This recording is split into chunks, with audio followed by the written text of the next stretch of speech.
Greetings, guys. It's Fancy, and tonight we have another guest from the Crazy Like a Fox panelists, Miss Sadija Smiley. Sadija is the founder of Stillborn and Infant Loss Support, Inc., and so she's going to be sharing a little bit about herself as well as, a little bit about her mental health story, as well as why she's taking part in the Crazy Like a Fox tour. And for those who are unfamiliar with the tour, the Crazy Like a Fox Brunch tour is a series of different panels, all centered around different aspects of mental health. It's taking place in 4 cities. That's going to be Atlanta, Charlotte, Philadelphia, and Baltimore, kicking off on May 25th.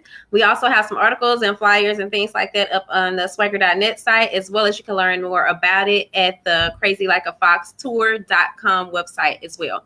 And so I'll put that up in the little crawler thing in just a minute. But welcome, Sadija. Hi, Fancy. Thank you. So my first question for everyone is, how would you describe your swagger? Like, what makes Sadija Sadija? I would say definitely my smile. One of the things that most people notice about me is my smile. And as you introduced me, you know, my last name is Smiley. So even, growing up and even as an adult, if I'm not smiling, people will say, well, your last name is Smiley. How come you aren't smiling? But I'm very compassionate, very kind. And regardless to what situations I have been experiencing in life, I've always been able to maintain a positive attitude and a demeanor. And so I think people tend to it's a magnet for people. So they kind of are attracted to that. And I'm very diplomatic. I have learned over the years to deliver hard messages in love, care, concern, and with a smile, but really been able to keep it real and be transparent and honest and not hurt people's feelings with hard messages. Yeah, and I think that is such a hard thing to do, to deliver the hard messages, because a lot of us, myself included, even with I'm not gonna lie, even with the subject matter, for tonight, and just even when I sent you the questions, I was kind of like, okay, I hope this doesn't offend, because I just didn't really know. I know that this is like a sensitive subject to discuss, but I guess for starters, you could tell us a little bit about SAILS. I mean, so the name is Stillborn and Infant Loss Support, Inc., for those who missed what the acronym stood for. But can you tell us a little bit about the organization and what inspired it? Sure. So as you mentioned, SAILS is an acronym for Stillborn and Infant Loss Support. And it was really, I founded the organization out of my own personal experience. So when I was 21 years old, in my junior year in college and undergrad in West Virginia, I lost my daughter at 36 weeks pregnant. And it was very, very difficult. It was a really difficult time. Being so young, I was far away from home. So I'm originally from Philly. So I was hours and hours away up in the mountains in West Virginia, unfortunately, with not a lot of people that looked like me. So even some of the cultural things with what I was going through and experiencing, there were not many people that could really relate in the clinical setting as to what I was feeling emotionally, physically.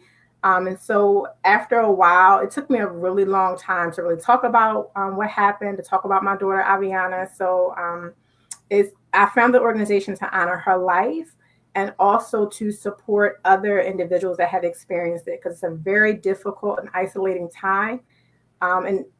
And not that you have to have gone through something to be able to relate or support, but I found that can be helpful on both ends. And so to the survivors, those who have been experienced it or been affected by it, it's helpful, but also to the community who's communicating with these individuals, who want to support, who works with these individuals, go to church with them, go to school with them. It's important for them to also know how to support us in this time. So that's kind of weird birth, but it took a long time. This year, my daughter will be her sweet 16th birthday. And this year really is kind of when the organization really took flight. So it took a while. And so just out of curiosity, did you have any type of complications or anything, throughout the pregnancy? Was it just like a normal pregnancy for you? It was a normal pregnancy, Fancy, from the day I found out on April the 28th, which was really crazy, because I called home to tell my mom that I was pregnant. And before I got an opportunity to tell her that she was going to be having a new grandchild, she told me that my grandmother passed away. So I didn't tell her because I figured, she was dealing with enough. And here's her 21-year-old daughter calling to tell her she's pregnant. So I didn't tell her. But throughout the entire pregnancy, I went to all of my appointments. We'd had ultrasounds and blood work and glucose testing. And there were no signs that she was in distress. I was gaining weight fine. Everything went perfect. And one night, when it was in the afternoon, actually, just at an instinct, and I realized I had been busy that day because it was 4 weeks before my due date. So we had already had the shower and the room was decorated. And at the time, my ex-husband, the person I was dating, it was 2 days before his birthday. So I was getting ready to do him a birthday party. So I'm in the kitchen cooking. And I realized that I hadn't felt my daughter move. So I sat down and I was trying to think, how long had it been? I couldn't really remember because I had been so busy. And I called the doctor and I told them that something was wrong. I wasn't really sure. They told me to drink a cold glass of water, sit down, call him back in 30 minutes. 30 minutes went by. I called him. He was at work. He came home and we went to the hospital. And probably after about maybe 20 or 30 minutes, they told us that, they were sorry that they couldn't find a heartbeat. And so just even with you saying this now, and it just kind of made me think, like lately there's been more in the news about how Black women don't receive, proper care. Do you think that could have played a part in anything? Just out of curiosity and from.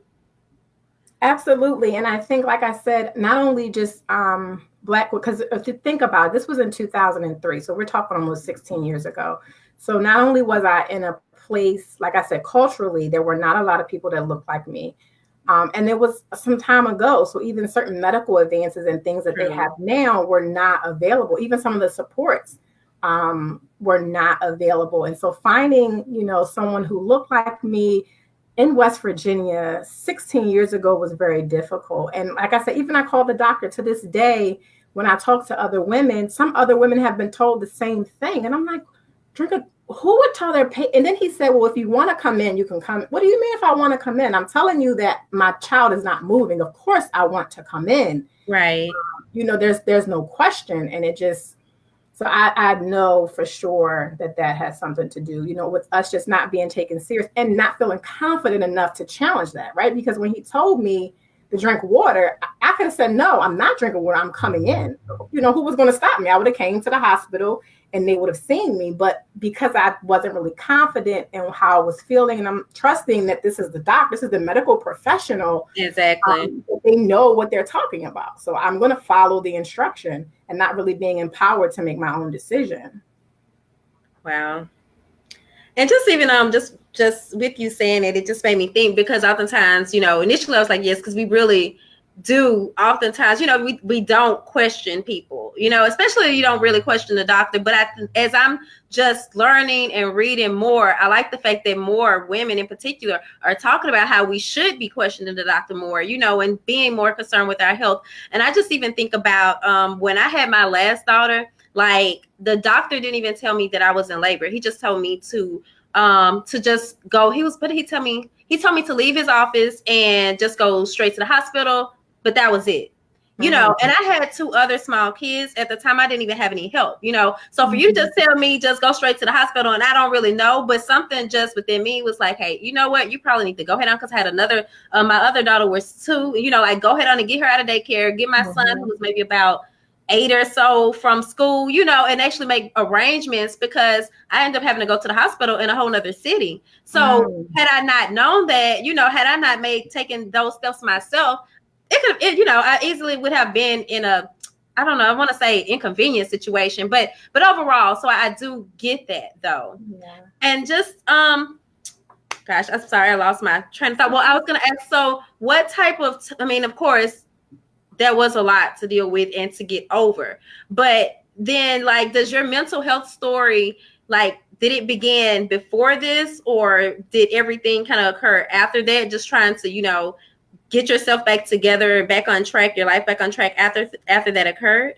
Mm-hmm. And I would say, Fancy, that it's not something that you get over, right? So I think, and I know you probably didn't do that intentionally, it's just a lot to get over, but just because of the words, we really, and part of the education I do is really talking to the community about how they talk about it and the words that they use, because we're highly sensitive to certain things, and naturally, even not experiencing this, it may have been something that I would say, you know what I mean? So just and I do apologize. No, but I did say, I know, like, and I've been trying to be more, I guess you say, picky about my words. So I do apologize about that. No, but don't apologize. I think it's a perfect example because we're having a conversation, but it's just something that we're just not aware of until you experience it. You know what I mean? And it kind of heightens your conscious level and your awareness to some of those things. But I would say, to answer your question, there were a lot of things that I've been through before experiencing this. And I think having this experience kind of, I would say, was my tipping point when it came to my mental health. We carry a lot on our shoulders. I'm first generation college student. So it's I'm the first person in the family to go away to school. So I was under a lot of stress and a lot of pressure. And then, like I said, just life experiences. So when this happened, not only was it emotionally and mentally hard in that moment, it kind of felt like I was being punished for things that I had done over the course of my life. And so that kind of triggered other things that happened to me or things that I had been involved with. And then those emotions and memories came back with those occurrences. And it was like it all came at one time. It was really difficult because not only, having to deliver, and some people are sensitive about it, and I try to be, but the reality of it is my daughter died in my stomach. So having to deliver a dead baby is traumatic, right? Because you still have to be induced. You still have to go through labor and contractions. You still have to push. You still go through the exact same process physically that any mother goes through. And so having to go through all of that and then not have a baby to take home with is devastating.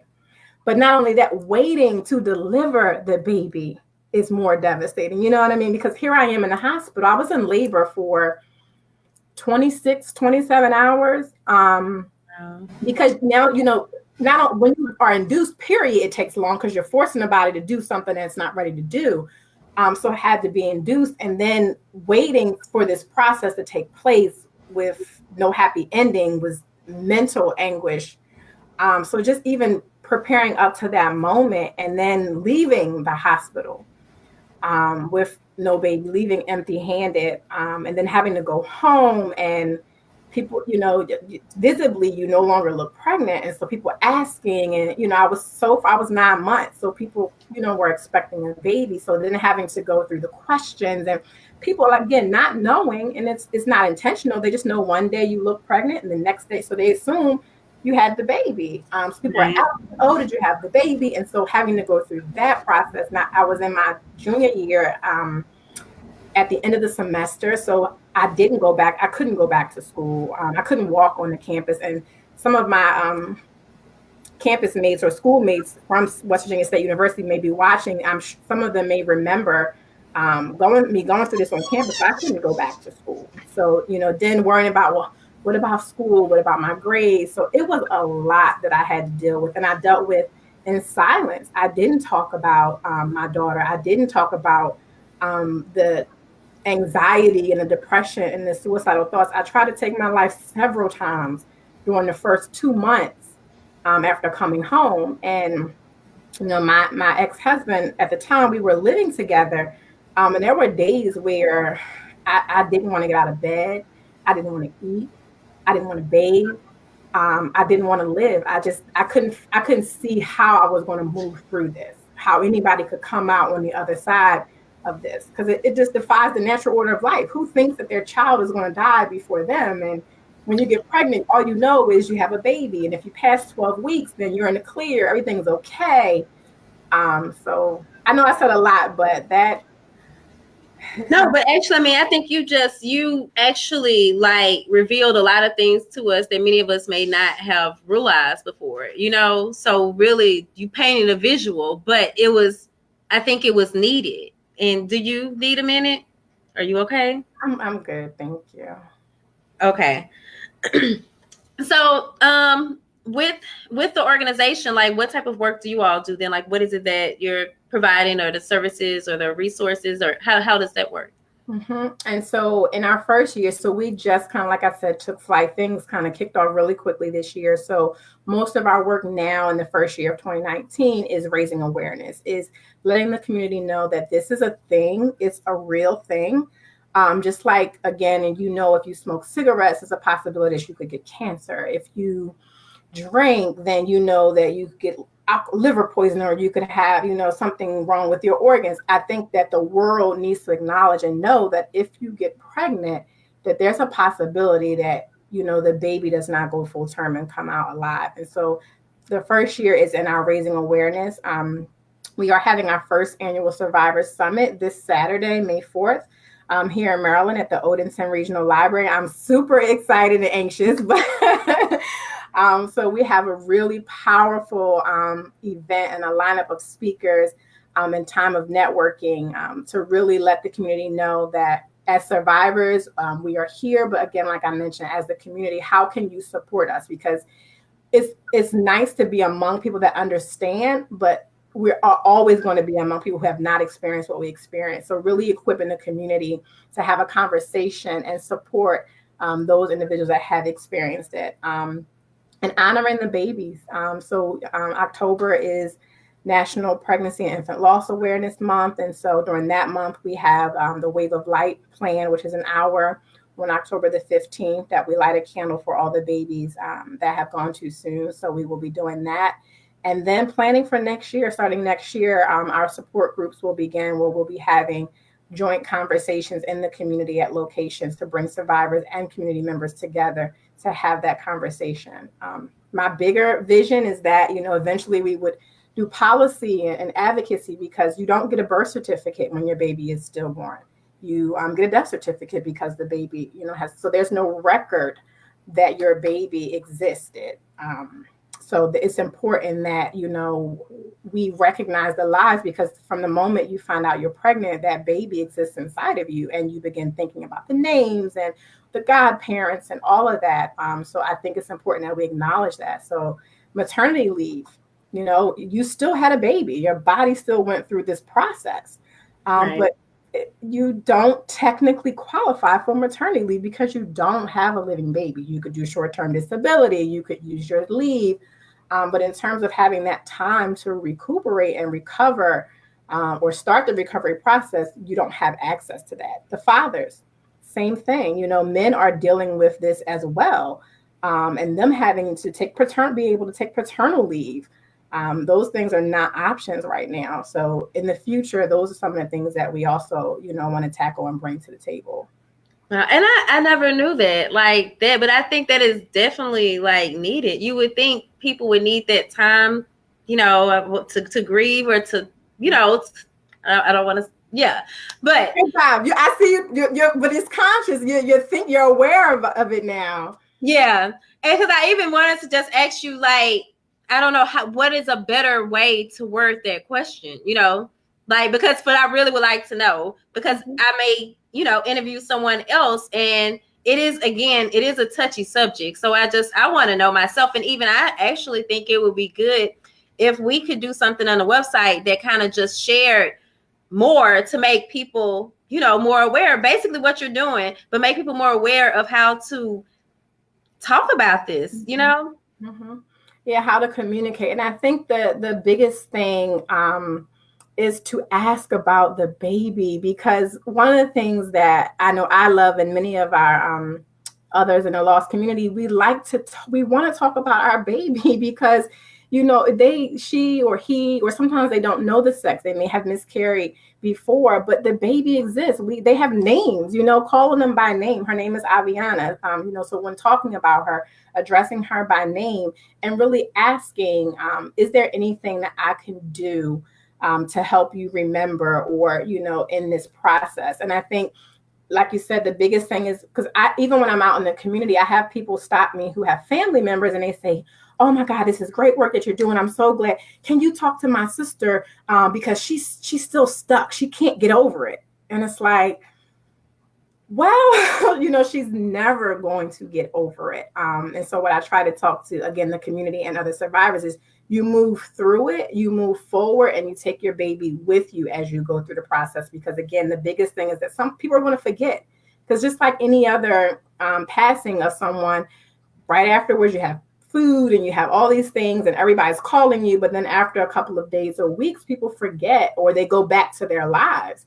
And then you're kind of still trying to figure out what your new life and your new normal looks like. So I think just being present for that person, asking really, what can they do? And sometimes it's really being quiet and just being available for them. I think, we learn that as a little child, if you don't have nothing nice to say, and it's not in this instance nice, because if you don't know what to say, sometimes you can just not say anything and just let them know I'm here when you're ready, because not everybody is ready. Some people never share their story. I get inboxes all the time and say, wow, I've been through this and I've never told anybody, and that's it. So they still don't really say, what they've experienced. And then sometimes I get long inboxes of people who have been holding it and waiting to, talk about it. So it's various stages, but I think the first thing is really being present and acknowledging the baby, acknowledging the experience, and creating that space where folks, if they want to talk about it, they can, because it's inviting and it's not, because it is uncomfortable. It's a sensitive topic and it does make other people uncomfortable. And so I think as a community, we have to be comfortable with being uncomfortable. And so I think, that's kind of, I get it. I get into it because it's one of my things when people say, you got to get over it. Won't you get over it? And it's just, no, you don't. You're not ever going to get over it. But I really think what you're doing, and just even, you see your passion behind it. I love your transparency with it, because again, it's not something that we're used to discussing, or, even knowing how to handle. Like, nobody really tells us like, hey, this is what you should do, unless like, I guess it's like how they hand out the literature. But until you're actually faced with that situation, this is not just knowledge that you would just automatically know, so the information that you're sharing right now, I don't know how the viewers feel, but I just really think that it is so, it's so important, it's so pertinent. We all need this because we never know. But I did also want to ask, just kind of circling back to, I know you mentioned like that you didn't tell your mom initially because your grandmother had just passed at that time, but she did know, right? Like, you did tell her over. Okay. Right, it wasn't like you had went through the whole time and she never knew. Okay. I didn't tell her that day. Because again, culturally and just things that we think about, for me, when I found that I was pregnant and I called to tell my mom and she told me my grandmother had passed, you start thinking these things and all these cliches. When one person passes, they make room for another person. So I was like, well, my grandmother passed, but now I'm having a baby. I didn't know the time she was a girl. So I'm like, well, maybe she had to go to make room for her. And then when my daughter died, I was like, okay, wait a minute. She couldn't have been leaving to make room for her. She took her, kind of with her. So that was a little confusing too. But she did eventually, I told my mom, and she, we went through that whole process together. She was very quiet for a long time. She'll kill me when she sees this, but because she's not very like vocal or emotional. So she was really quiet for a long time. We didn't talk about it really. I mean, she would listen, but she wouldn't ask questions. She didn't really know kind of what to say. But, we've come a long way. My mom will be at the summit. She's the treasurer on the board. My daughter's picture is in the living room on the wall. And I learned, unfortunately, having gone through this, many people in my family have experienced it. So my mother also had a sister that passed away early in their life when they were little. So the organization we do or try to cover, because, child loss is huge, but we try to narrow it between pregnancy and up to the first year of life. So less than a year old and up into, gestation. So my aunt, that would be my aunt, my mom's sister passed away. And so we had that kind of conversation. And so it opened the door for some of these other things. And I don't even know, is it hereditary? Like there's so much research and things that, is there something that contributes to it? But a lot of time it's unexplained. Like people they don't know why it happens. But even in my case, my daughter, when she was born, she was 4 pounds and some change. And I was like, well, was she gaining weight? Like there had to be something, but you have all those questions and you're like, well, what happened? What could have been done differently? Why didn't they know? And again, now there's a lot of technology, but it still happens. And it's explained in most cases. Yeah. But now you have your 2 sons as well, right? Girls, yep. Yeah, so 2 daughters, don't give me no more. That's it. 2 rainbow Wait, you have daughters? You have 2 other daughters? 2 other daughters. Oh, you know what? I think I actually got you mixed up for a minute with Tamisha, because I know Tamisha has 2 sons. And so in my mind, I was saying 2. I was really saying 2 little boys right there. So my apologies. That's okay. But okay. So what made you decide to join the Crazy Like a Fox tour? Oh my gosh. Okay. So when I saw the posting for I was like, wow, this is amazing to have all these powerful, phenomenal Black women that have overcome and still are working through their mental challenges. Because I think it's common as Black women, we deal with a lot. We're constantly, we are the angry Black woman, or this, we're seen in a negative light, not really understanding the history behind the things that we deal with, what we carry on our shoulders. And kind of what's been passed down through generations. So when I saw this, I was like, it's all women, it's all Black women. And I was reading about, and then I got to meet, oh my gosh, I got to meet Melanie, and I was like, oh my goodness, she is a phenomenal overcomer. Like when you hear her story and what she's experienced, and just the way, again, transparency, that's key for me. It took a while for me to get here, and I'm still healing. So while I may again appear to be put together and have gone through, I'm crying on the inside. When I get off, I'm probably going to cry. But it's being able to talk about these kind of issues is very healing for us all. So when I saw that, and then I was going to Philly, I was like, I'm from Philly. How we going to Philly? I'm going back home. So like, yes, sign me up. But it's an amazing cause, and the women, meeting the women now and having heard their stories, it's a powerful thing to have all of us together with no trauma, and we are laughing and joking and really shedding light on, some of the things that we deal with, and you just never know. And I think the biggest thing for me that I take away, even though I know the story behind it, is just you cannot judge a book by its cover. You have no idea. That is so true. Yeah. Wow. And that is so true. So is there anything else that you would like to share with our followers? I know you have your event this weekend, but and I know at one point, and I was actually meaning to share that, but Lord, I have been so busy. So I'm seeing posts and I'm trying to okay, remember to come back to that. And then I kind of don't remember to come back to that as of late. But I know you were raising money. Are you still raising money, asking for the donations for the event? Is that right?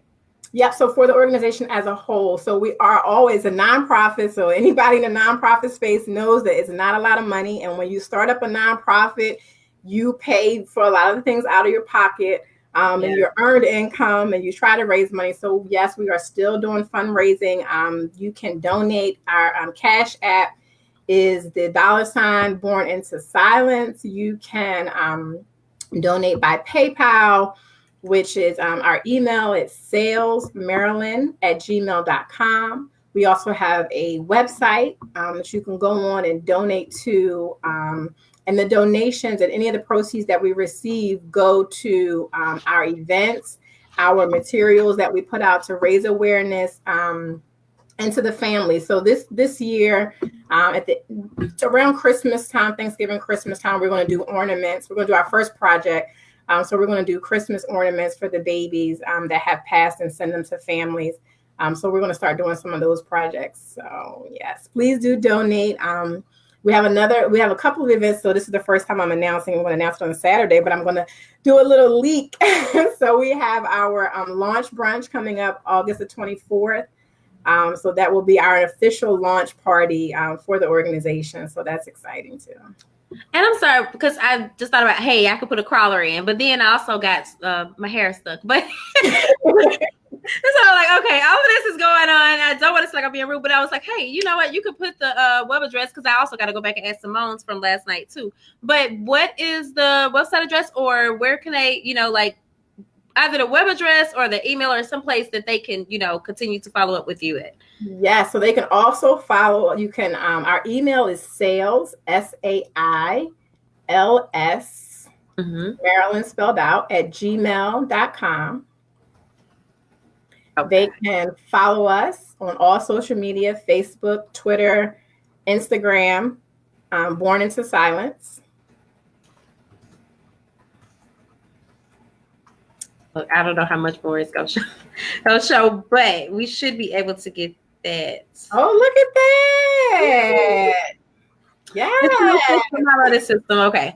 But so I just wanted to make certain that we had something there because, so like in case I don't forget, but I am trying like to make certain that we go back and even after the lives and put something in the comments, that's still kind of like lets them know your web address or whatever the case may be. So, but to actually have it there, it's also great too. So, yeah. But fancy.